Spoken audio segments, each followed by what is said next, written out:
This is Chat Dragon, a talk show and actual play podcast about sci-fi, fantasy, and the world's most beloved game of make-believe, Dungeons & Dragons. My name is Jared, and I'm your host. I am a newspaper reporter by day and a dungeon master by night.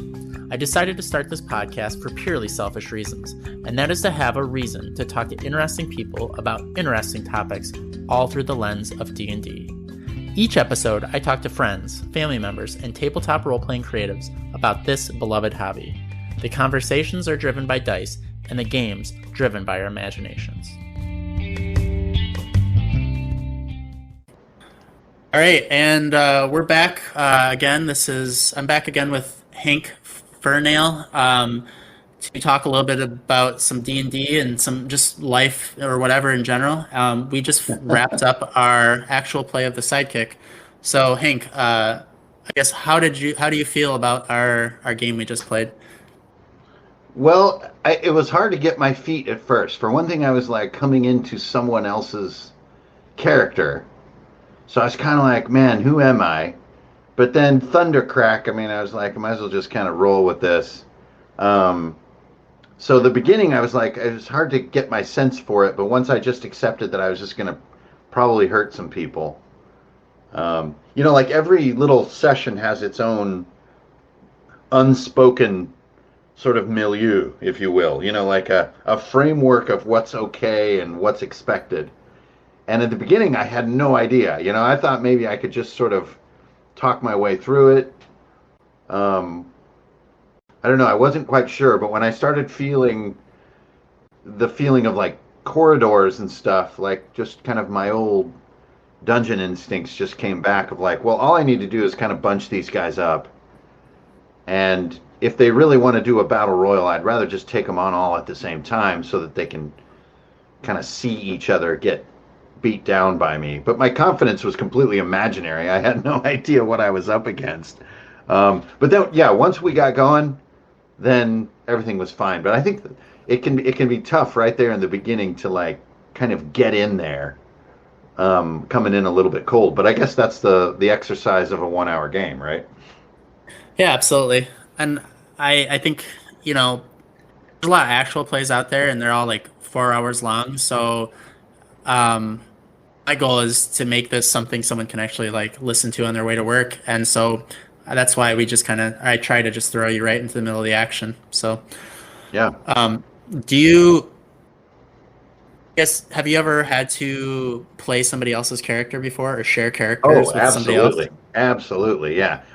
This is a little bit of a special case because you're kind of, it's one person after the next and you're kind of coming in a little bit cold. But yeah, I think anybody who's played for any number of years has totally played their friend's character, whether it's because of some weird magic or because somebody got sick or because they were entrusted with a character, like I've inherited a character before. That's just a thing that happens. That's kind of almost like should be like a Boy Scout badge for people who do the hobby, is like you should get a badge for playing someone else's character. And it has to be for one full session. Can't just be mind control. Knowing that you're kind of like playing this character presumably once, maybe again if we ever have you back on the show, but knowing that each person, like the next person, you'll have no idea who's going to be playing this person, does that change your decision-making process at all? Do you just kind of keep going, just kind of play the way you always play? Yeah, I'm the kind of person that just lives in a state of constant discovery. I don't really think about the future or the past a lot. So I was just kind of right in there. All I cared about in the beginning was getting gear. I do not like having no gear. That just feels like I'm surfing without a surfboard. That's too much for me. So that was the first thing on my mind. But I almost think that there's a meta level of fun to both the listener and to you, that there's no connection whatsoever between the players. So just to see what people make of Marigold Thundercrack, I think would be part of the fun. So they can take him wherever they want. He doesn't have to be a swashbuckler. That's just, you showed me a little guy with a little cape, and I was walking into a resort, and right away I just felt like a ne'er-do-well. So I kind of leaned in on it. Absolutely. And my cousin, when he played, He's the one that established the improv comedian thing, and he was inspired just because he thought the guy looked like a Jason Mantzoukas, who's a improv comedian. So, Okay. um, you talking about gear, feeling kind of naked without gear. Do you know in ICRPG it's the leveling up is kind of done with gear? Is that correct? Is that Yeah. kind of the main focus? Yep. Um, I guess what is it about that style of play where the gear is the main focus? What is it about that is more attractive than kind of the, you Oh know, man. getting XP and getting stronger that way? That's a big one. I mean, I think there's maybe three core things that make it awesome. Um, the first one is kind of the throwback aspect. So in the early days, at least of like D&D as it was kind of designed in the very early days, you get really very little advancement as you go up in level. Level was a little bit more about gating things like your fortress building. Your hit points really don't go up all that much, not like nowadays. So there's that. So I think right away in the old days, at least in the D&D that I played, I didn't even play D&D back then. I played Fantasy Hero, but even in the Palladium world, like it's all about just what you had is what you gained, and it would be nice to get a hit die, every 3 or 4 sessions when you leveled up. But really, it was all about your inventory, and your inventory for me has always just been what I look at as I play. I look at the map a little bit, but mainly I'm just looking at my inventory, trying to sort of see through my sheet to what I can do. So that's the first one. The second one is I think it's fun over the long term, because it rises and falls. Like gear comes and goes, and whether you lose gear or it's destroyed by rust monsters or it's stolen by goblins at night, like in Golden Axe or whatever, gear comes and goes, and that is fun, and that makes for emergent possibilities. So that's the second one. And then the third one is kind of a almost like a negative aspect, which is I think something we're all familiar with, like power creep. So using a linear growth system that's like permanent, and especially if it's numerically large, creates this creep in power that we all know about, where it becomes kind of weird and hard to believe that I have 70 hit points and I'm +8 to hit on all of my attacks, and like I have all these crazy ways to avoid being messed with by the enemies, and the game master is forced to become more and more resourceful to scare me in any way. And by the time you're beyond 10 and 12th level in some of those linear progression systems, you really do find yourself in a strange place. And I think a lot of players have been there, where the power is almost not fun. You've reached a power level that you start to feel odd, like you should retire, which is another sort of Boy Scout badge for a player, is like retiring a character willingly because of power. I think that's a cool thing to do, but power creep in itself is definitely not that cool. And using loot as the core progression, it's not the only one. You can still get a cool ability here and there, and maybe a little perk. It's nothing's a hard rule in any game in my mind, but to make loot the core focus, I think avoids that creep. So those are my three answers to why I always like to use loot as like the core sort of aspect of progression. And it's great. Like every 3-4 levels, like your saves go down a little bit and they get a little better. Like that's awesome too. So not one to the exclusion of the other, but yeah, in everything that I like to play, loot is the main way you grow.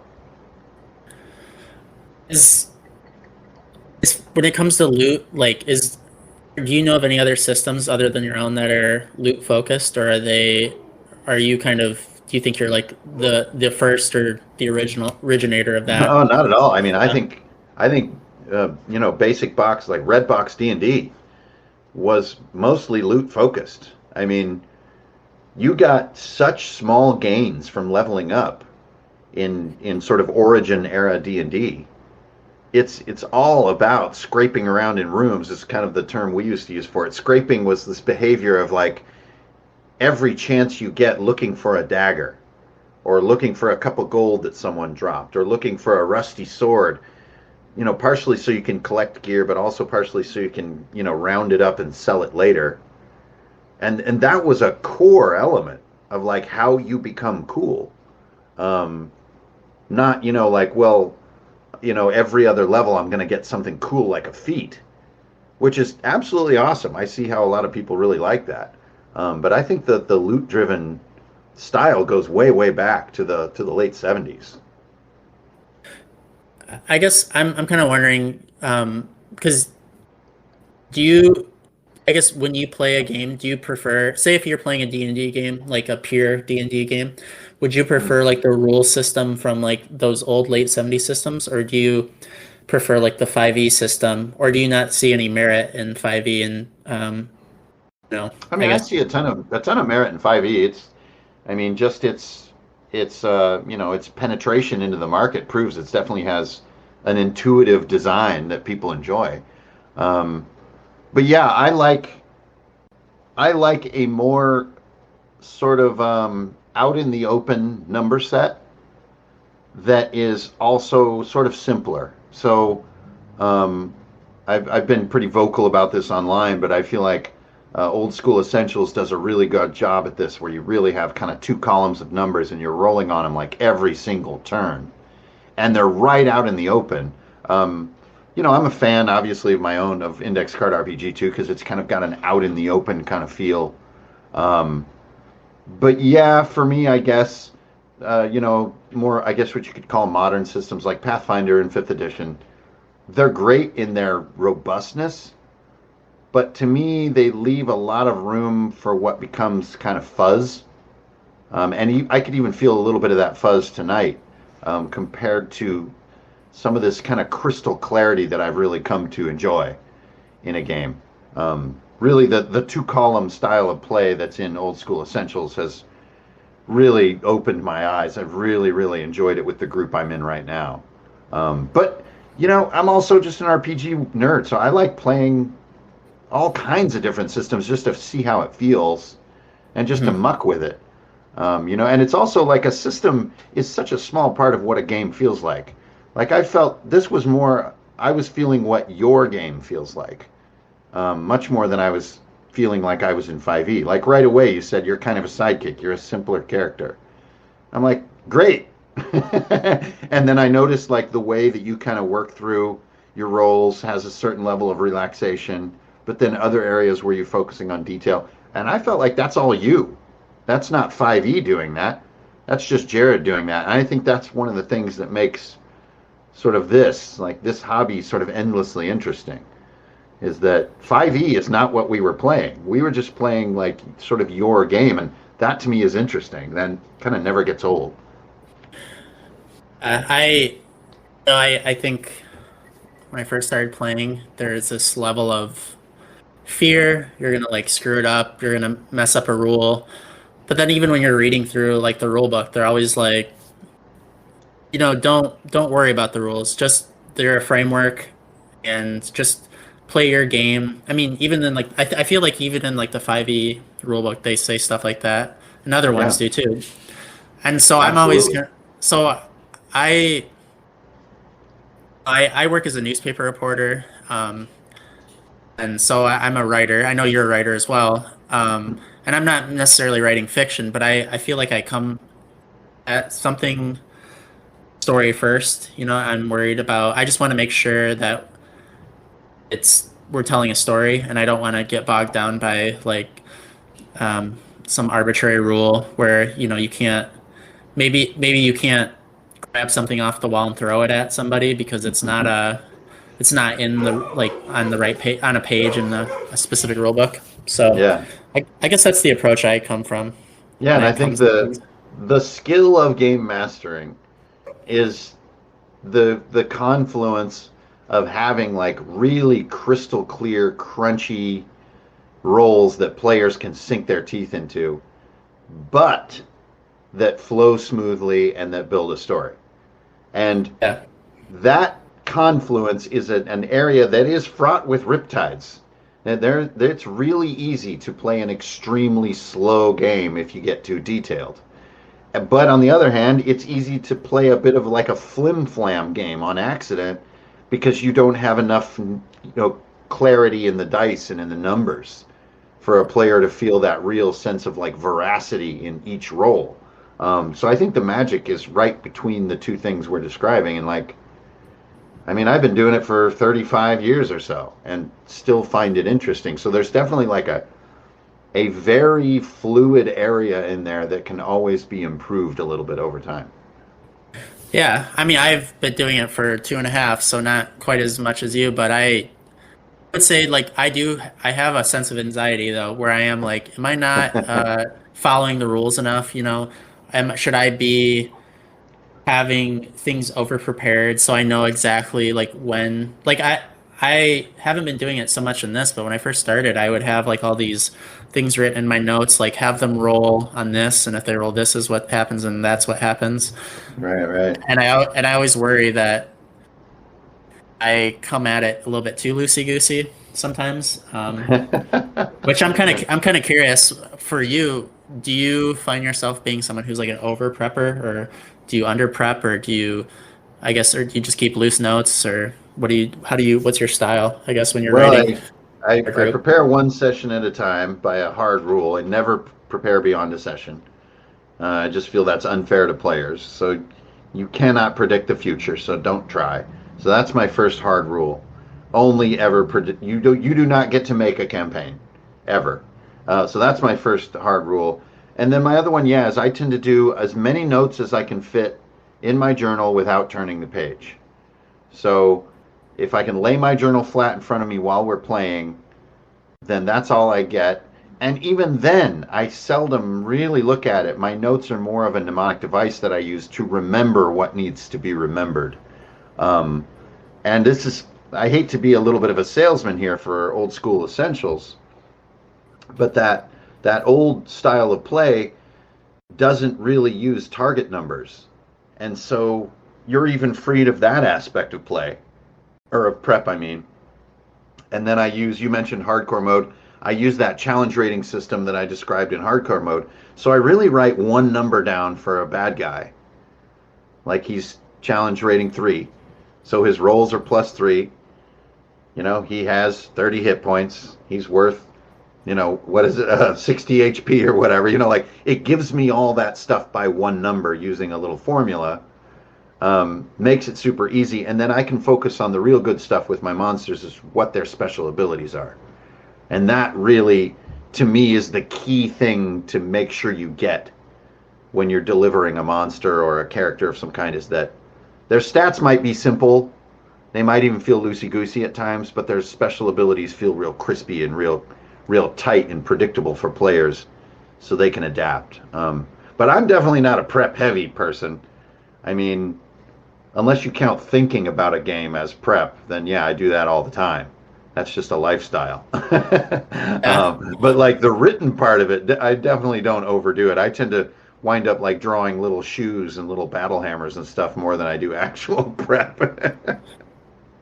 I, I would say I'm learning to prep less, like for this podcast especially, because you never know when someone is going to be available. So I'm just trying to kind of do that session to session. I just try to have a map with some guys on it and kind of uh, have a reason for why you would be there, and then kind Yeah. of I'm trying to let you work through it and just make it up as I go along. And Mhm. but before that, I was probably spending 4 hours, writing and trying to figure out my beats. And I think that's just me being a novice. But this, I think pretty much as soon as you said yes, I came up with a scenario.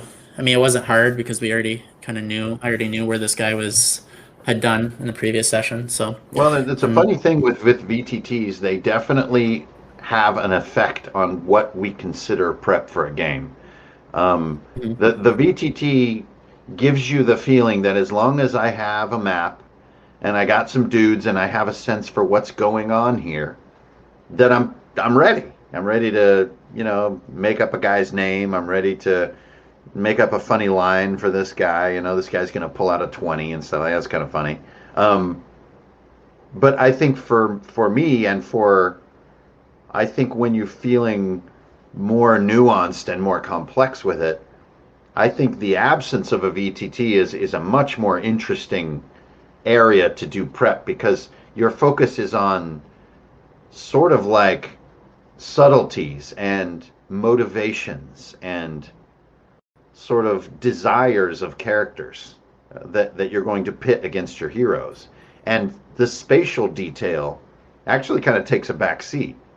So if we in our game we were to approach something like a resort style prison, which is funny in itself, you would never really see or feel these kind of corridors or pools except beyond like what would be described and maybe a couple index cards we would throw down. And so my prep would be focused on completely different things. It wouldn't be focused on the tunnels and the pools and where the doors and the windows are.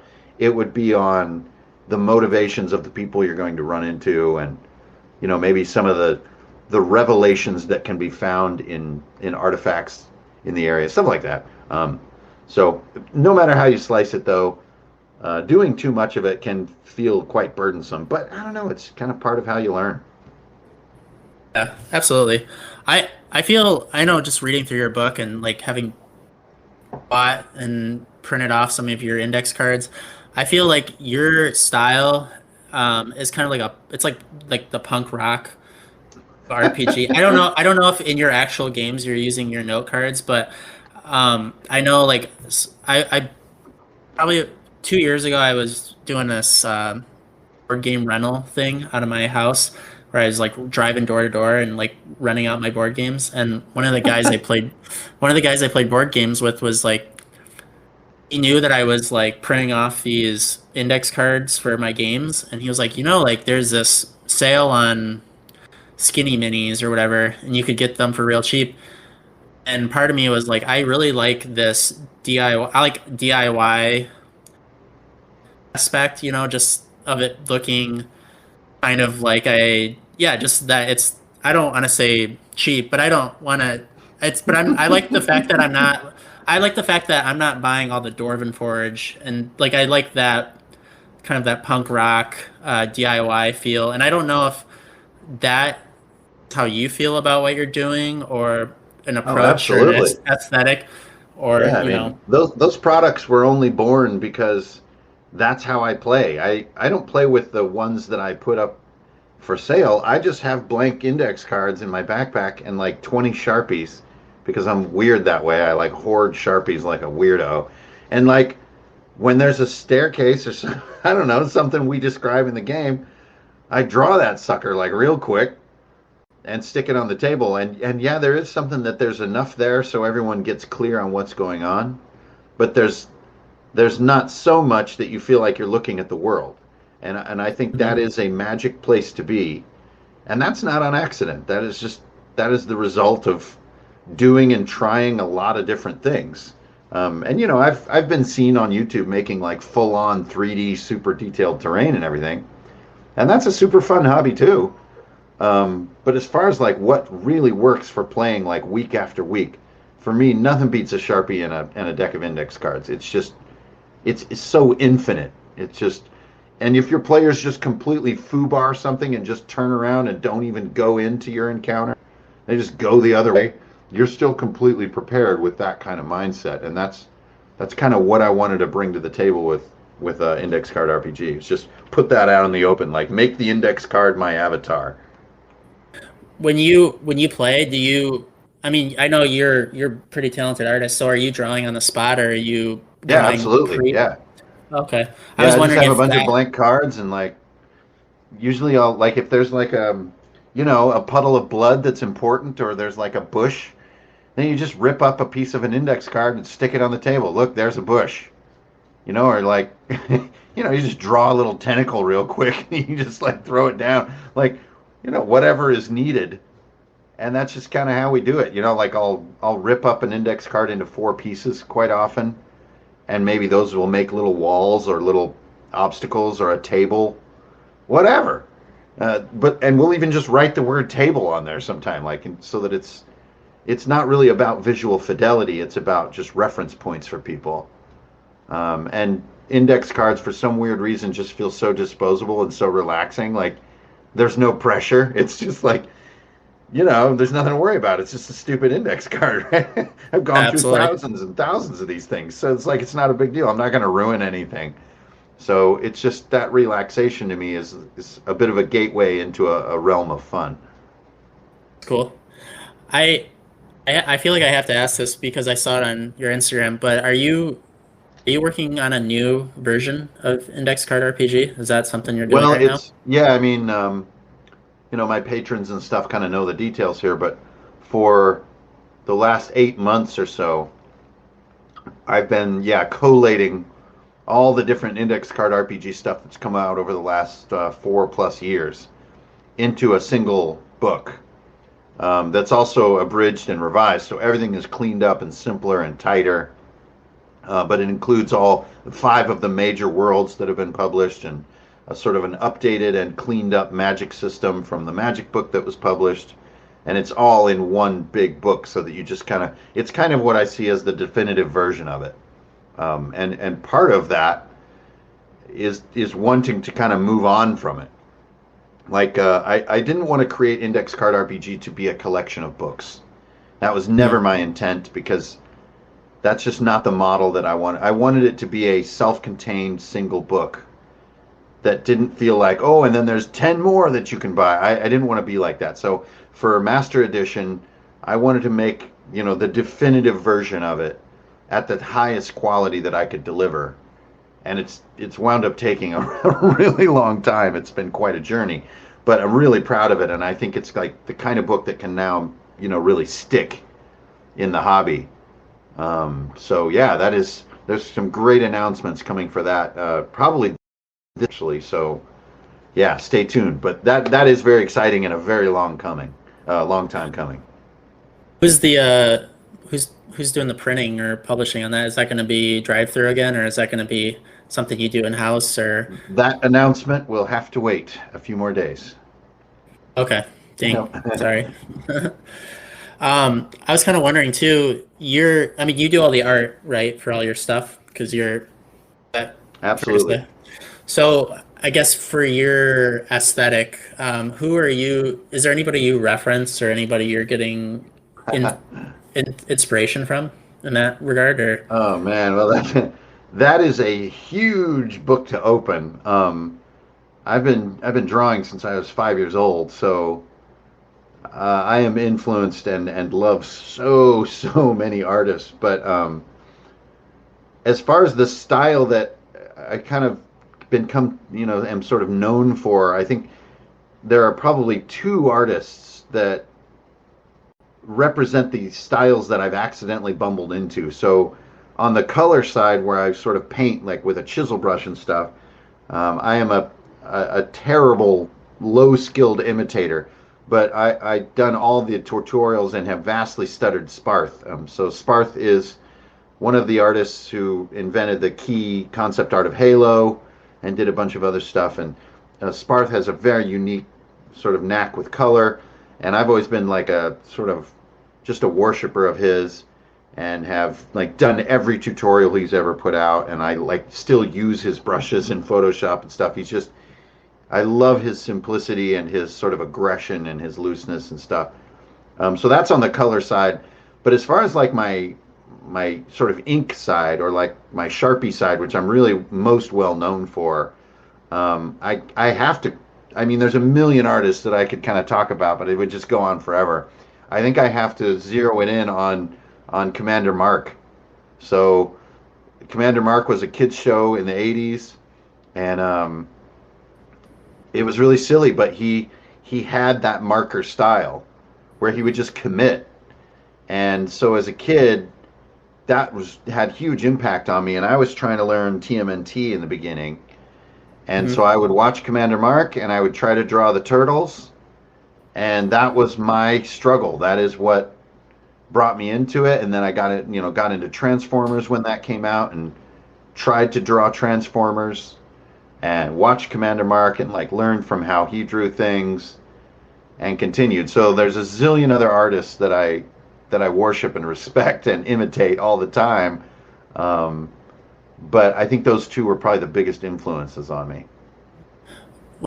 When you mentioned TMNT, it kind of in my head, I kind of went to like Eastman Laird, old school 80s TMNT style. It's all black and white. Were you Yeah, a reader of that? that's like Usagi Yojimbo, the original black and white comics were one of the Yeah, moments stance. where I, like a lot of kids, I looked at it and thought to myself, I think I could probably draw that. It's not so complex like, I don't know, Captain America or even the Avengers back then, which was still in like the Jack Kirby era. Um, that seems so unapproachable when you're, 6 years old. You can't draw like that. But Usagi Yojimbo looked like something I could do. Like I could draw a little rabbit head with his Mhm. little ears tied back. Like if I tried, I could kind of make it look like that. And then I could kind of draw like a really wiggly looking little samurai sword and some stick arms.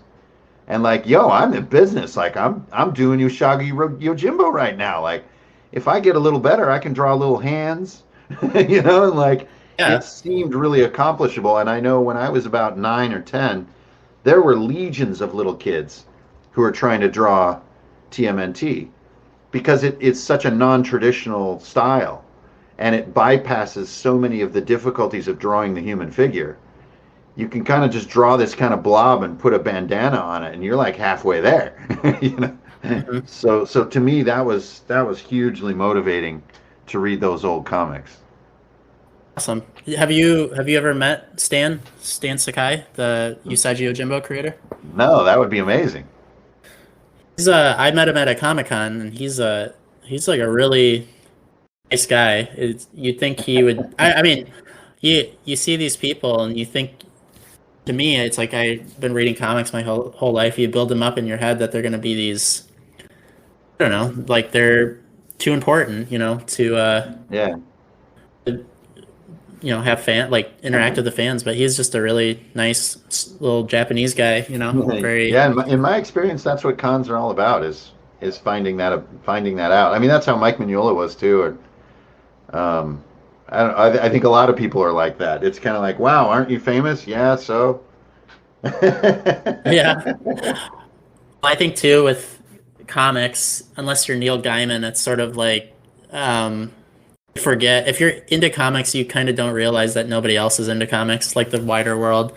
I mean, maybe now so more with all the movies and stuff being made, but most of the time, like the people I'm with have no idea who wrote the source material or who drew it, Well, and I know a lot of people who are into comics, and none of them are reading the stuff that the movies are doing. Like I don't know yeah. anyone who reads something like Avengers or something. What? Like seriously? Like what are you crazy? Like why aren't you reading Rogue Planet or something? Like Mhm. let me show you the world. So everybody that I know reading comics is reading weird or their own, oddball little, or they're like on their seventh book of Saga or something, like uh I don't know anybody who just straight up reads like, the latest Captain America issue. Oh yeah. I mean, maybe that's a thing. I would say rock on, but not the weirdos I hang out with. I guess I just meant like the wider world. I Yeah. people I work with, they're not going to know who like a Mike Mignola is, or a Oh, I see what you mean. or the I don't know. I've always been into comics, but I've always been in this weird place where a lot of my friends, I don't share a lot of similar interests with my childhood friends. We just sort Hmm. of think we're friends by convenience because we grew up with each other, and Well, just wait till your yeah, 30s, and then that shit'll I really am. hit the fan. I'm 33, so Oh yeah, that's now about when it hits the now fan. we're all in different locations and with kids, so it's sort of Yep. so That sounds I about on schedule. And then there's another weird chapter, which some people, I think, unfortunately never find, but another chapter where you meet a completely different group of people who are unified by common interests because you all live in the same place and you're all old and weird. And mm, not that one is better than the other, but it does seem to happen to a lot of people. absolutely. Didn't you made like I think I saw in a different interview you made a big move or something recently? Is that kind of Yeah, I the moved same? from the Cascades in Washington State like living in the foothills of the mountains, to the center of Philadelphia. So is that kind of as what you're describing kind of happened when you moved to Philly? Oh, You kind absolutely, of yeah. And, I mean, I'm a bit of an explorer by nature, so I like to go and feel that kind of crazy discomfort of moving for no reason, and meeting new people in a new place, and learning the parts of town not to go to, and learning the streets, and learning where the food is, and I enjoy that kind of stuff. I think a lot of people are kind of terrified by it. They find that kind of crazy. Um, but for me, that's just kind of how I've always done it. Like, I reach a limit in a place where I feel I've kind of had a great time, and then I start looking to go to another place. That's just kind of how I do it. I think a lot of people, including people I know, think I'm crazy, but no, I don't think you are. I kind of I can't say I've lived that life, but I well, I respect for it. I closest I ever got to it is 29th when I turned 29. I went backpack through Europe by myself for a week, yeah, and I think most people thought I was insane because I was in all the countries I went to, nobody spoke English, so it was yeah, yeah. kind of like the closest I got to that. Not moving, but it definitely like getting away from my state and my Yeah, you need to do that comfort every zone. year. Yeah, sure. So, Hank, do you have some dice handy by any chance nearby? They were downstairs. Hang on. Okay, sorry. I do. I mean, of course I do.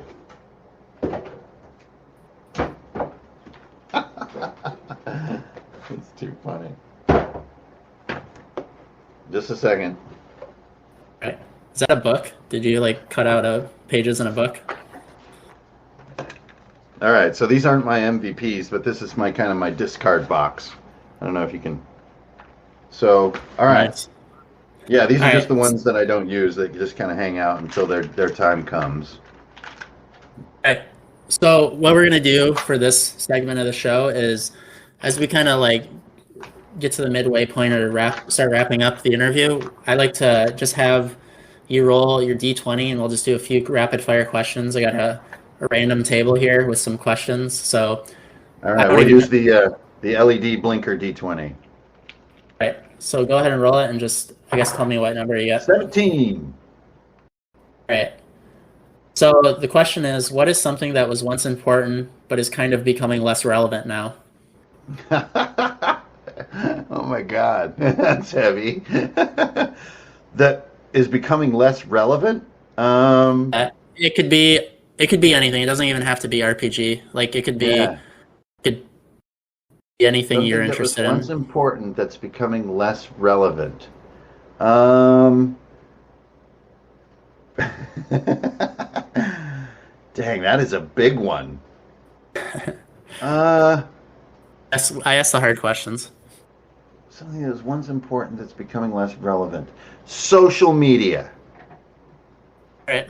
It Why do you was say that? really, really got hot there for a minute. Like we were all doing it, and now it just seems a little annoying. It's like the late phase of MySpace. Like I feel like that's where we are right now, interacting with people one on one whenever possible in real modalities like we're doing right now is so much cooler than whoever invented this whole idea of like liking posts. Like when are we going to stop liking posts? Like we've done it for quite a few years now.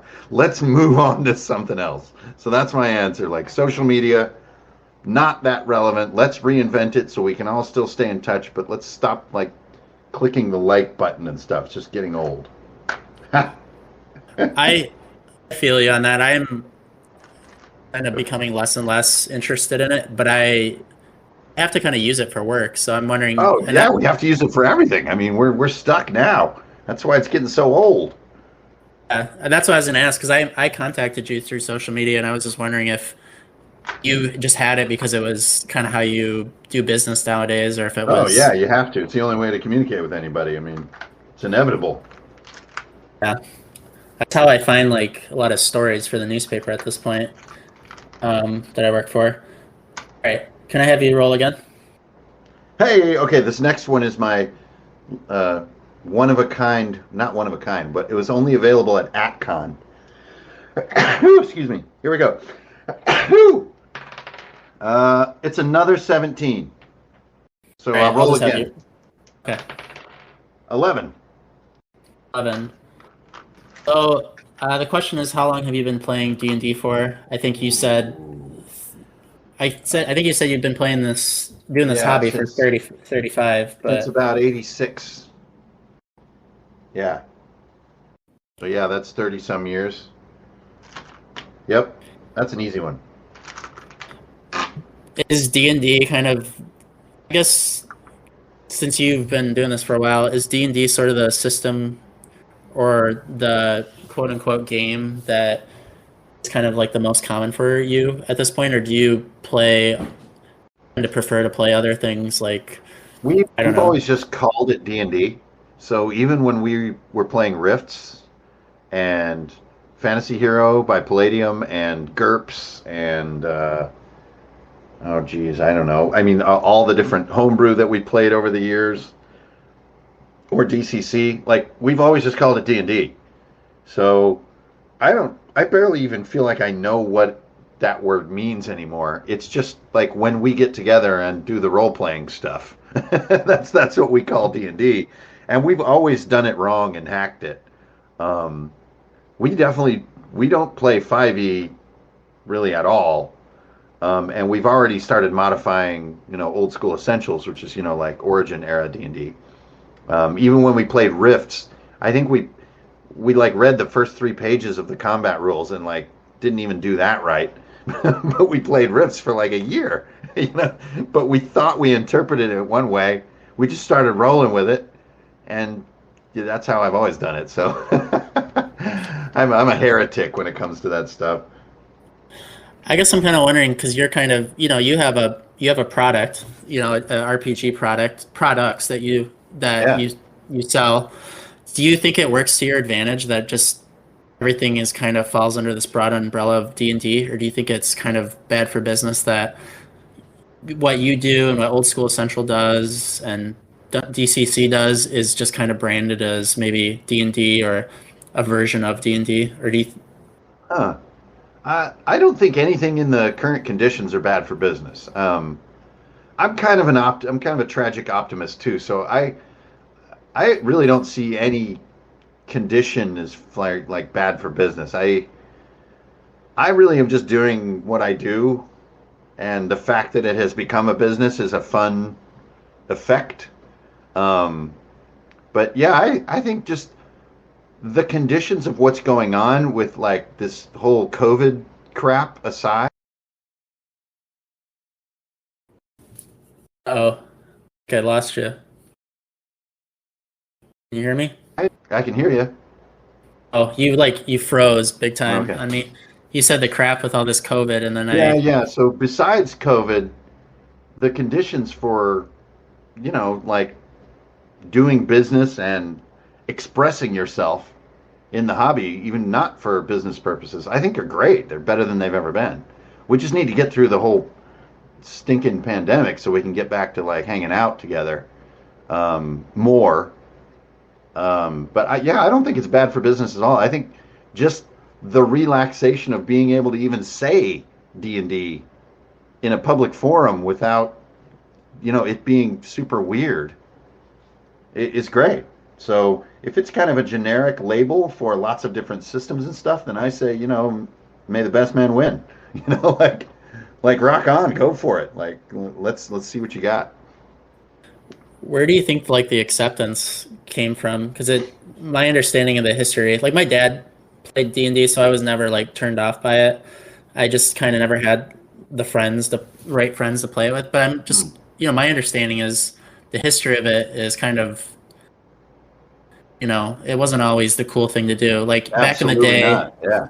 back in the day, there was the Satanic Panic, and now I feel like when I meet people who play this hobby, they all learned how to play it in their youth group, which I think is like really strange. That just 20 years ago, you probably would have been like threatened with like fire and brimstone if you were seen rolling a d20. Well, I think the Satanic Panic has grown in its power over the years compared to when it was around. When it was around, all it was it meant that D&D was cool to a subculture of people. It's just like saying that, Black Sabbath was considered satanic. I mean, Mhm. there's not a lot of efficacy to that. It's just the subculture that was into Black Sabbath was fueled by that. And it was the And they're same with also D&D. that, but they're into Yeah, Aleister Crowley, I think. sure. So Sabbath. are people who play D&D. I That's fair. mean, That's they fair. well, they deal with the same subject matter. Yeah, absolutely. Yeah, I think the bigger thing was not the fire and brimstone, as you call it. It was just that you were like a raging dork who had no life. That was the danger of being into D&D in my youth. I don't know if other people had that experience, but for me, it was, yeah, I mean, it was embarrassing. And so it was something better kept kind of to yourself. But even in that climate, which is a very bully saturated climate when I grew up, even in that climate, there were still the homies. There were like theater nerds and band nerds. Like those are always going to be cool people, in my opinion, in every era. And I think theater and band, like in school, are two places that always give rise to cool nerds. And I don't know why, but it just seems to be a perennial truth. They're just gardens of cool, weird people, and that's where I found people that I related to. But tell, we would never talk about D&D in the hallway or something. That's insane. Why the hell that? And it was very just like looked down upon as being lame. I wish it was looked more upon as being satanic. That is way cooler. But Mhm. being lame was not cool. Like that's one thing that Black Sabbath, it's different than D&D, is that when Black Sabbath was being persecuted, it was persecuted as being evil, but never as being lame. It was always bad. So there Yeah. was a time when D&D was not bad. It was very lame-o town. And I am glad that that's gone. But in a way, it did make it cool too. I mean, it made it something that was a secret between weirdos, what it was really like. And popularity is fun, and I'm happy new people are coming to the hobby. That's great. Um, but yeah, it was neat, even though it was difficult. So do you think those weird nerds are cool nerds from, theater, and do you think they're what kind of contributed to it becoming what it is now, like super popular where No, I don't. I don't at all. I think they were strategic thinkers at a large toy company it's fair. who saw an unexploited market and moved on it fast with a production pipeline that was really perfected with video games. So they used that concept art pipeline that video games really mastered from the early 90s and applied it to getting that level of production into D&D, and they nailed it. I mean, they've truly expanded its appeal to a lot of people.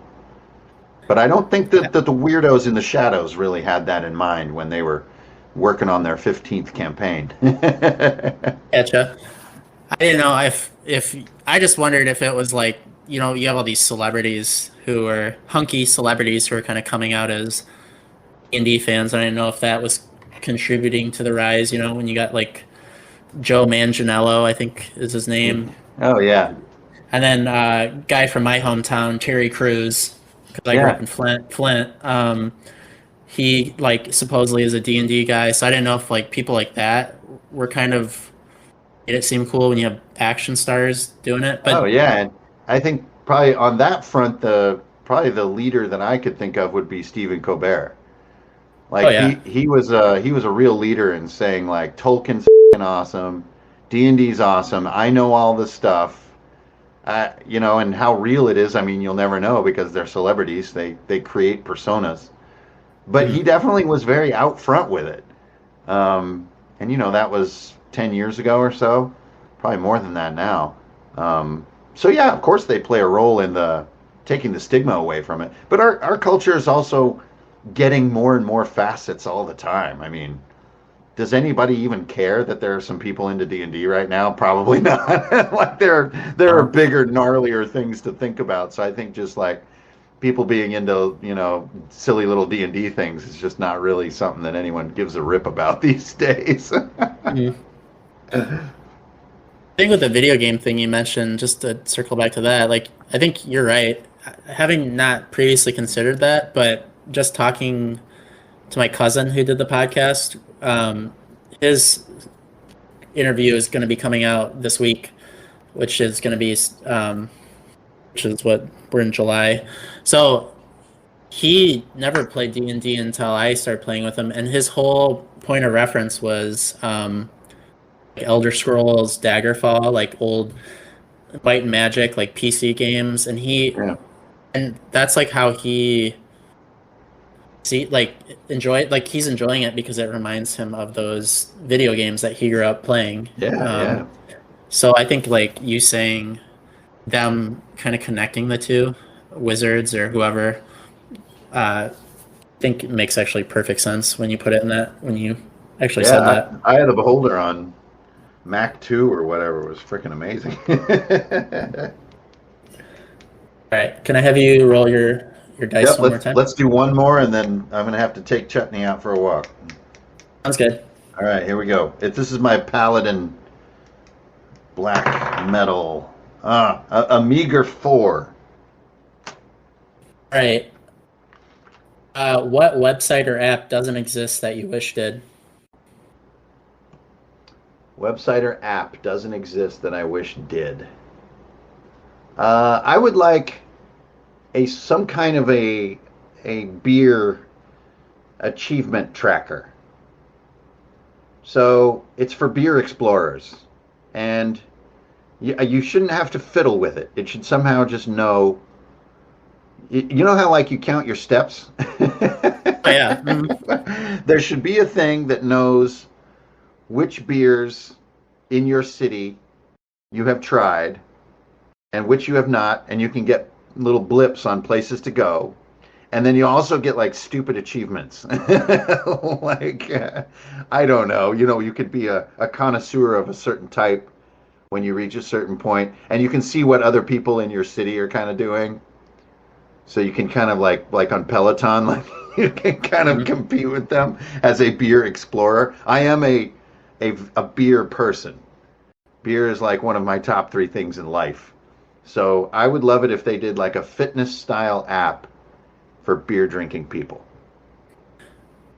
I want to ask, have you ever been to Grand Rapids, Michigan? No, I haven't. I know very little about that part of the country. I need to learn more about that area, or maybe I don't. I don't know. But yeah, go on. Well, I'm probably 40 minutes from Grand Rapids, but in this part of the country or state or whatever, they call themselves Beer City USA because they have just tons and tons of breweries, and you can get, it's not an app, but you can get maps where it's like beer tours. We do these beer tours up in totally up along the west side of the state of Michigan, and you just go and you get it punched. And I imagine they have those everywhere, but I didn't know if that was something you've ever done or experienced. So they do have them. It seems like in all major cities, but some cities are better than others. I'm not going to provide any more comment there because people I know are going to hear this. That's fair. Our big brewery in this area is Founders. I don't know if you ever heard of Founders beer, but that's out of this area. Oh yeah, totally awesome. Yeah. I mean, it's like we live just like with D&D. We live in a golden age when it comes to beer. So it may be not a golden age in some other regards, but it is a golden age for beer. No, so all right. Well, that that pretty much wraps it up for me. Awesome. I just like to really thank you for taking the time to do this, and especially being so available to do it on short notice. It's really cool of you. So thank you so much for coming on the show. I appreciate it. Yeah, I appreciate the invite, man. It's always fun. So this is Jared signing off with Hankerin Ferinale. And I guess once again, do you want to just kind of promote your links for us since this is going to be a separate episode as the last one? Yeah, that's me, Hank Ferinale. I'm on www.runehammer.online. That's where you can find all my shenanigans. Catch up with me on the gram, Hankerin.Ferinale. You can figure out the spelling, like challenge yourself. And of course, on YouTube, my channel is called Runehammer. Some people know it as Drunkens and Dragons. I stream live every Friday night, just talking about my OSE table that we run a weekly game. I kind of lay down the law on what we did and then try to use what few brain cells I have left to put together some kind of deep thinking about that session. So I do that every Friday.